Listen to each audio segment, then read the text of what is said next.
Viernes, 1 de agosto de 2025. Materia laboral. Tesis jurisprudenciales y aisladas. 1 de 2. Registro digital, 203-0770. Tipo, aislada. Contradicción de criterios. Es inexistente cuando a la fecha de presentación de la denuncia no se ha dictado sentencia en el asunto señalado como discrepante. Hechos. A la fecha de presentación de la denuncia de contradicción de criterios se había dictado sentencia en el asunto en el que la denunciante fue parte, no así en el diverso que señaló en contradicción.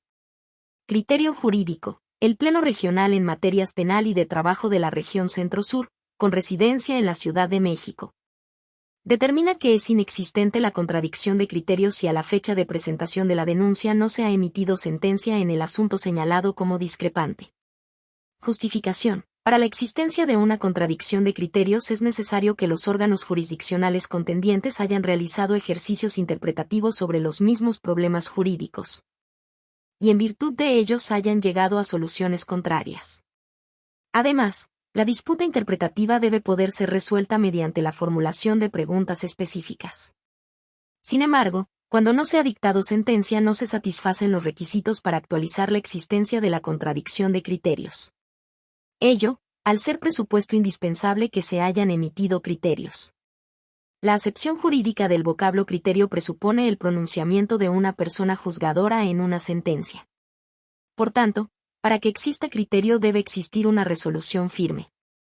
De ahí que para resolver una posible contradicción de criterios es necesario que previamente a la denuncia existan y sean firmes las sentencias en las que se plasmen las consideraciones que la sustentan.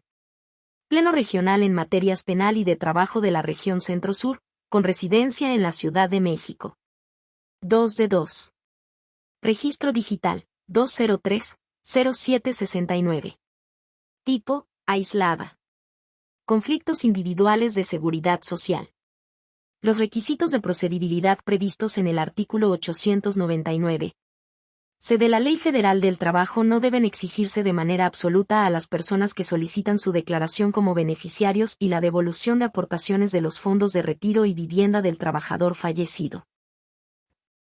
Hechos. En un juicio laboral la parte actora solicitó la declaración y reconocimiento como legítima beneficiaria de los derechos derivados de la relación laboral de su extinto padre, así como el pago de los fondos acumulados de retiro y vivienda. Señaló que su padre no había obtenido crédito. Ofreció y exhibió un estado de la cuenta individual de ahorro para el retiro del extinto trabajador.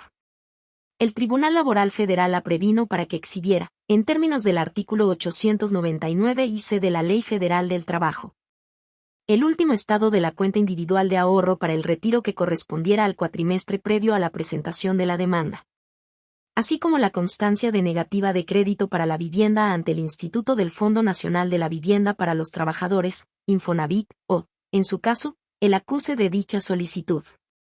La actora desahogó la prevención, pidió un tiempo prudente para solicitar el último estado de cuenta. En el entendido de que de exhibir ese documento ya no sería necesario presentar la constancia de otorgamiento o negativa de crédito de vivienda. El tribunal desestimó los dichos de la actora y desechó la demanda. Criterio jurídico. Este tribunal colegiado de circuito determina que en los conflictos individuales de seguridad social, los requisitos de procedibilidad previstos en el artículo 899. C de la Ley Federal del Trabajo no deben exigirse de manera absoluta a las personas que solicitan su declaración como beneficiarios y la devolución de aportaciones de los fondos de retiro y vivienda del trabajador fallecido.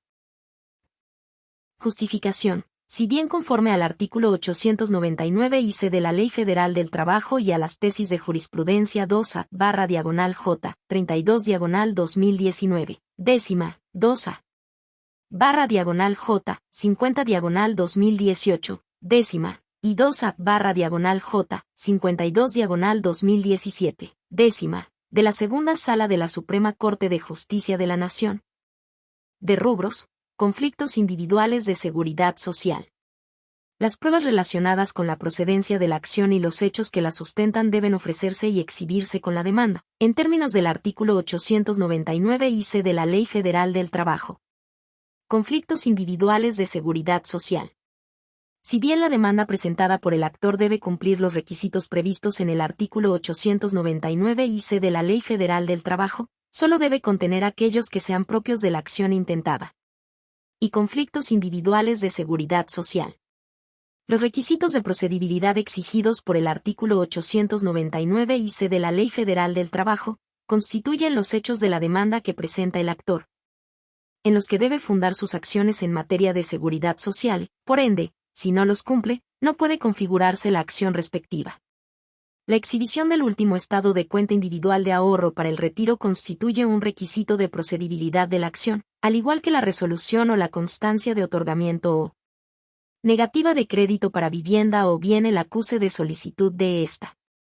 No obstante, cuando las personas que se ostentan como beneficiarias carezcan de acceso a los documentos o su petición para acceder a los mismos sea ignorada, como ocurre frecuentemente y así lo expongan, en esos casos, los documentos específicos no serán estricta ni forzosamente necesarios para constituir la acción cuando se reclama la devolución de los fondos acumulados como consecuencia de la solicitud de reconocimiento de beneficiario que se plantea en la misma demanda, debiendo la persona juzgadora analizar y atender las razones de cada caso.